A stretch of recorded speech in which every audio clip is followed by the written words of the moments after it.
अगर आप गाड़ी तेज़ चला के जा रहे हो, ठीक है, रेस लगाई हुई है, स्पीड लगाई हुई है, तो इसका मतलब है वेलोसिटी इंक्रीज़ हो रही है, यानी एक्सेलरेशन ज़्यादा हो रहा है। और अगर आपने स्पीड अचानक ब्रेक लगाई है तो इसका मतलब है वेलोसिटी डिक्रीज़ हुई है, एक्सेलरेशन कम हुई है। स्पीड का बढ़ना, वेलोसिटी का बढ़ना, एक्सेलरेशन हम उसको कहते हैं, ठीक है, यानी एक्सेलरेशन बढ़ गई है। अब स्टार्ट करें एक्सेलरेशन। अब फॉर एग्जांपल दो गाड़ियां जा रही हैं और एक की स्पीड है कम, तो इसका मतलब है उसकी एक्सेलरेशन है कम, और एक की स्पीड है ज़्यादा। दो गाड़ियाँ आपस में जा रही हैं और एक बहुत स्पीड से जा रही है, तो इसका मतलब है उसकी एक्सेलरेशन ज़्यादा है। एक्सेलरेशन होती क्या है? Is the time rate of change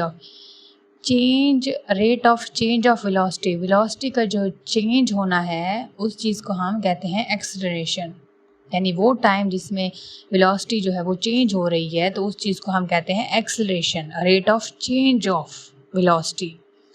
the time rate of change of velocity, जिस टाइम में वेलोसिटी चेंज हो रही है उस चीज़ को हम कहते हैं एक्सेलरेशन। फॉर एग्जांपल दो गाड़ियाँ जा रही हैं, अचानक एक स्पीड तेज़ है और एक की कम है, वो जिसकी तेज़ है उसका एक्सेलरेशन ज़्यादा है। और अचानक अगर फॉर एग्जांपल आप खुद गाड़ी ड्राइव कर रहे हो और आप तेज़ी से से जा रहे हो, तो आपने एक्सेलरेशन ज़्यादा क्यों है?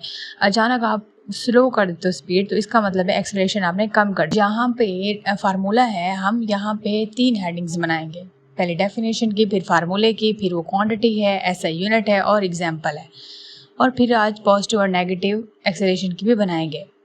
अब हम देखेंगे इसका फार्मूले की हेडिंग बनाएंगे, वो है एक्सेलरेशन किसके इक्वल है? चेंज इन वेलोसिटी, वही बात जो कि डेफिनेशन में है, चेंज ऑफ वेलोसिटी, और वही टाइम जो पहले लिखा हुआ है डेफिनेशन में, change in velocity over time. तो एक इसका फार्मूला बनेगा, ए एक्सेलरेशन के लिए है वी एफ यानी फाइनल, और वी आई वो जो पहले वेलोसिटी थी और बाद में जो वेलोसिटी हुई है, फाइनल से हमने माइनस करनी है वैल्यू वी आई की ओवर टी।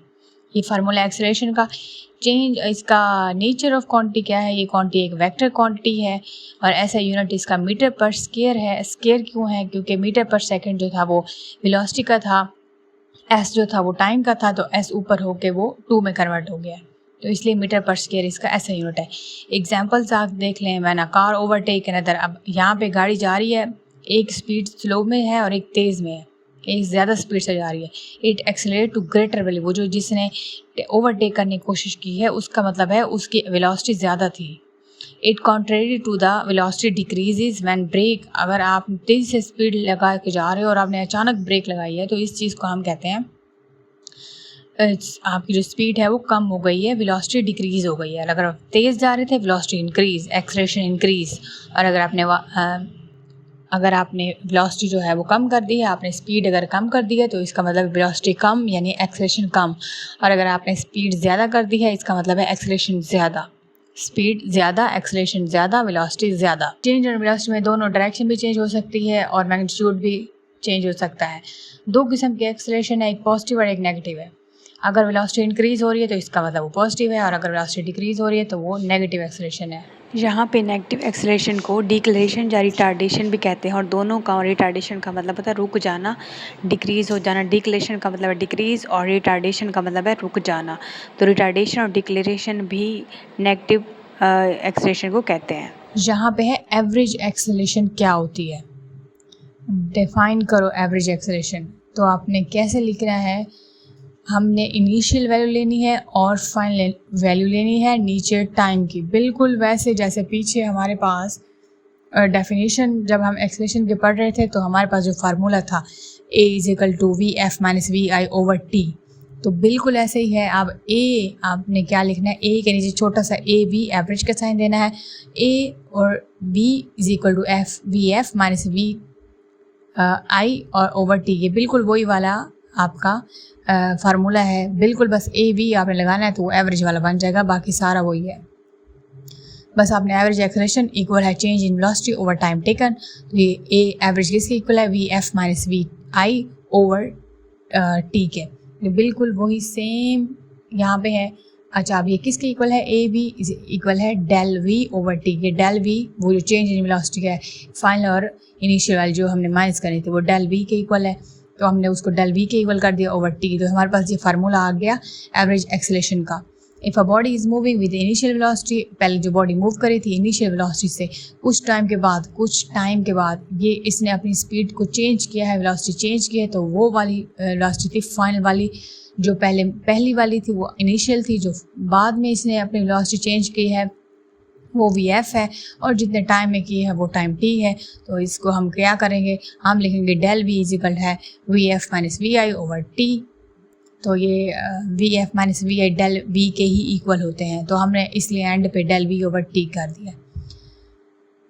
यहाँ पे फिर बता रहे हैं कि अगर एक्सेलरेशन A अगर हम कांस्टेंट रखें, A कांस्टेंट रखें, तो ये हम किसके इक्वल है, VF is equal to VI plus AT के इक्वल है।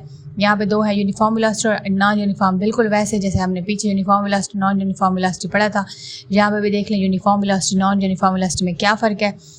Time rate of change of velocity is constant, नाम से ज़ाहिर है यूनिफॉर्म का मतलब होता है कांस्टेंट यानी सेम। अगर rate of change of velocity जो है वो सेम है, कांस्टेंट है, तो इसका मतलब एक्सेलरेशन यूनिफॉर्म है।